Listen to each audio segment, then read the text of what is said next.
Bismillahirrahmanirrahim. Assalamualaikum warahmatullahi wabarakatuh. Waalaikumsalam warahmatullahi wabarakatuh. Warahmatullahi wabarakatuh.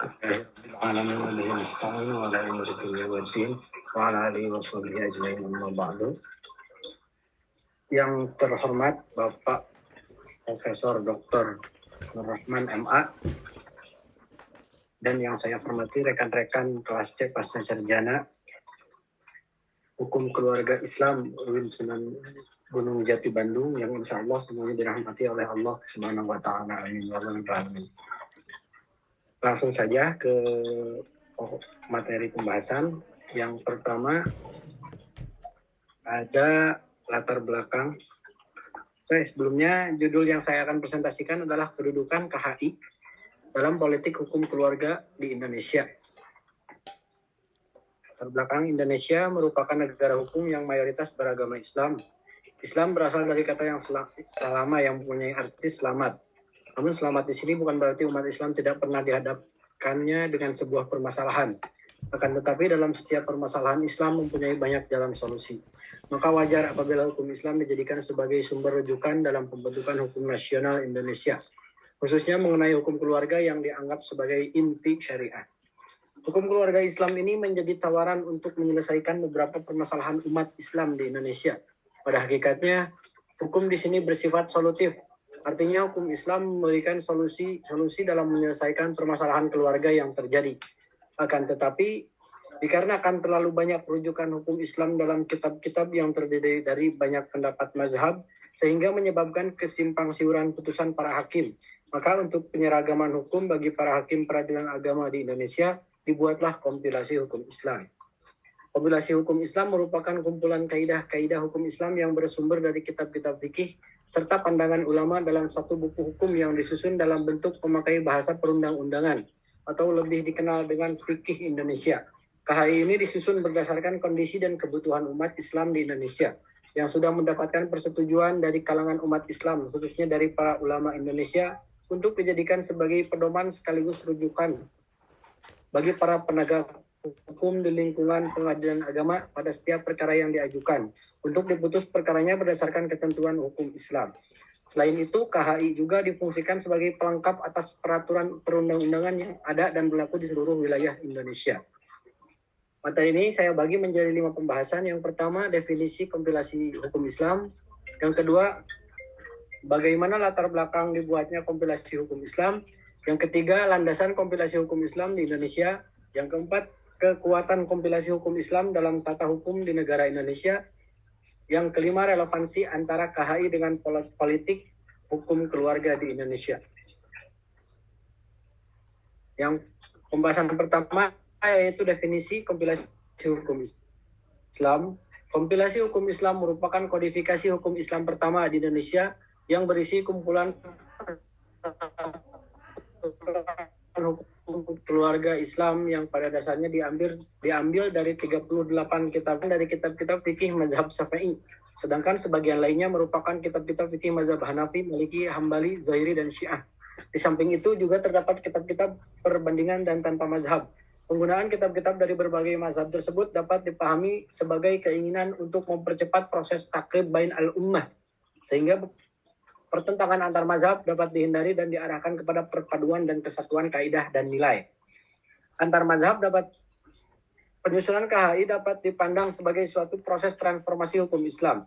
Dalam penyusunannya dapat dirinci pada 2 tahapan. Pertama, tahapan pengumpulan bahan buku.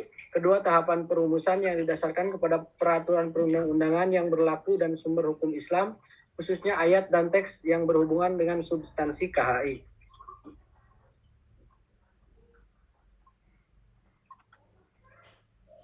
Di samping itu, para perumus KHI memperhatikan perkembangan yang berlaku secara global serta memperhatikan tatanan hukum barat tertulis, terutama hukum Eropa kontinental, dan tatanan hukum adat yang memiliki titik temu dengan tatanan hukum Islam. Berkenaan dengan hal itu, dalam beberapa hal maka menjadi adaptasi dan modifikasi tatanan hukum lainnya itu ke dalam KHI. Dengan demikian, KHI merupakan suatu perwujudan hukum Islam yang khas di Indonesia. Atau dengan kata lain, KHI merupakan wujud hukum Islam yang bercorak keindonesiaan.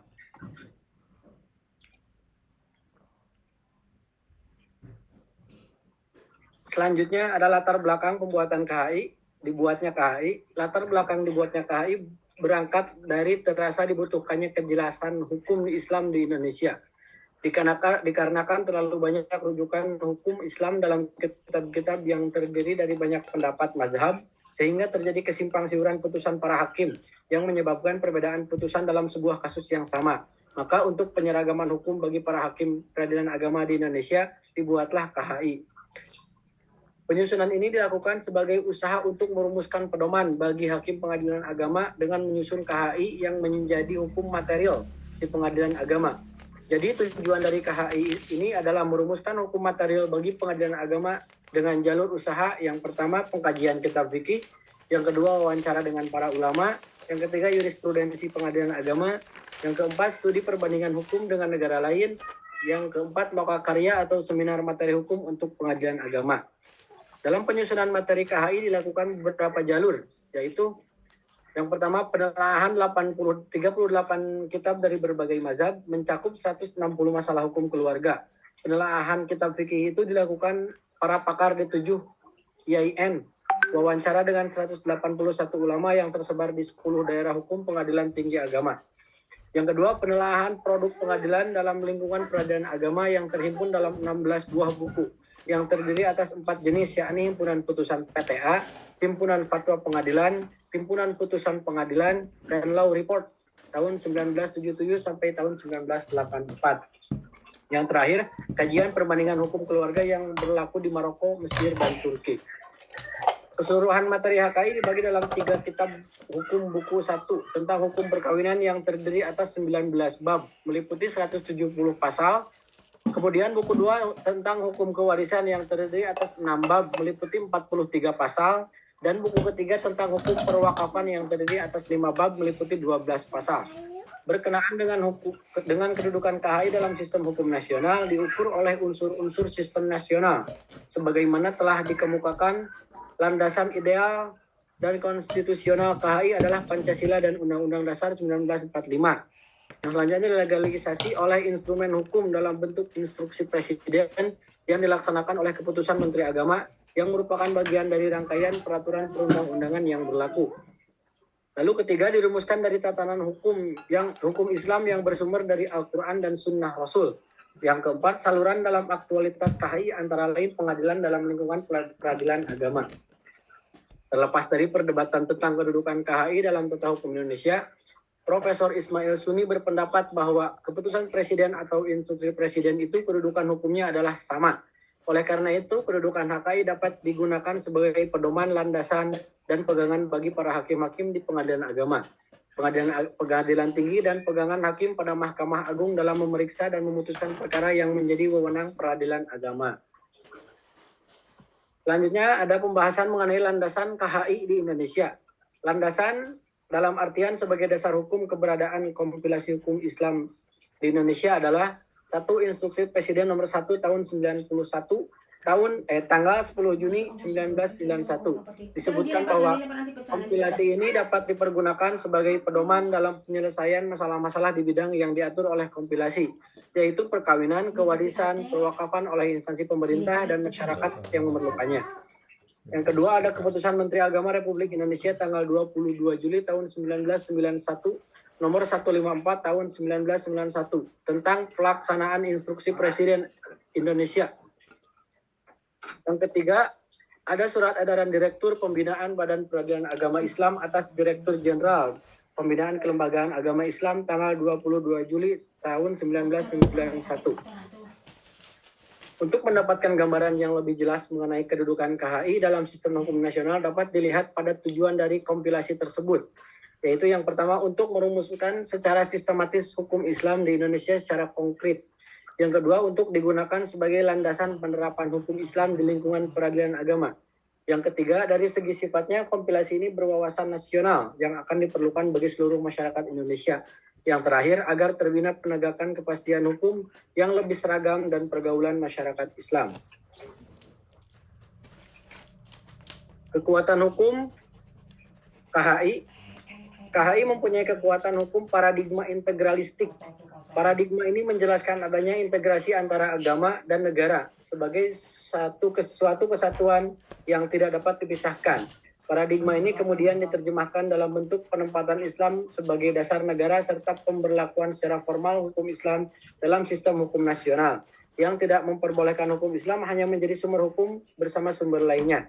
Hal ini memberikan pengertian bahwa negara merupakan lembaga politik yang mengatur keagamaan secara sekaligus, sehingga terjadi peleburan dalam sistem politik negara. Paradigma ini meniscayakan adanya negara atas kedaulatan ilahi bagi umat Islam dalam corak teokratis.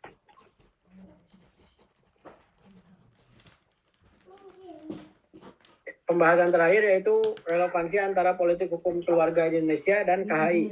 Politik hukum keluarga adalah menjadikan norma hukum Islam, adat, dan yang lainnya menjadi hukum negara dengan mempertimbangkan efektif atau tidaknya hukum di masyarakat dengan korelasi kultur masyarakat itu sendiri.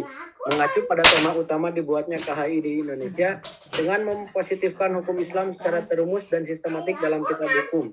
Terdapat beberapa sasaran pokok yang hendak dicapai dituju, antara lain, yang pertama melengkapi 3 pilar peradilan agama yang menjadi sokoguru kekuasaan dalam melaksanakan fungsi peradilan yang diamanatkan pada pasal 24 Undang-Undang Dasar 1945 Jo pasal 10 Undang-Undang Nomor 14 1970, yaitu pertama adanya badan peradilan yang terorganisir berdasarkan undang-undang.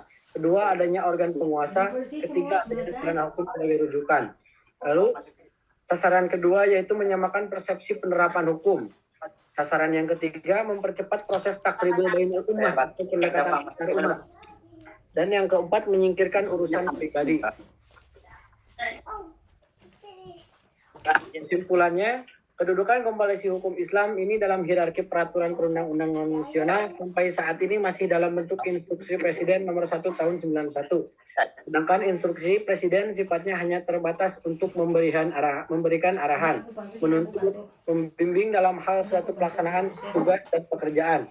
Maka jika dilihat dalam pasal 7 Undang Nomor 12 Tahun 2019, instruksi Presiden ini tidak termasuk pada jenis, hierarki, dan materi muatan peraturan perundang-undangan. Oleh karena itu, kedudukan KHI dalam politik hukum keluarga di Indonesia ini keberadaannya masih lemah. Akan tetapi yang dimaksud lemah di sini bukanlah lemah dalam segi isi kompilasi hukum Islamnya, melainkan kedudukan saja. Namun kompilasi hukum Islam ini sangatlah dibutuhkan dan begitu penting juga bagi masyarakat Muslim. Maka dari itu penulis berharap agar kedudukannya ini bisa ditingkatkan supaya menjadi hukum yang tidak sebatas pedoman bagi para hakim saja, akan tetapi sebuah hukum yang bisa diikuti aturannya bagi para Muslim di Indonesia. Sekian pemaparan materi dari saya.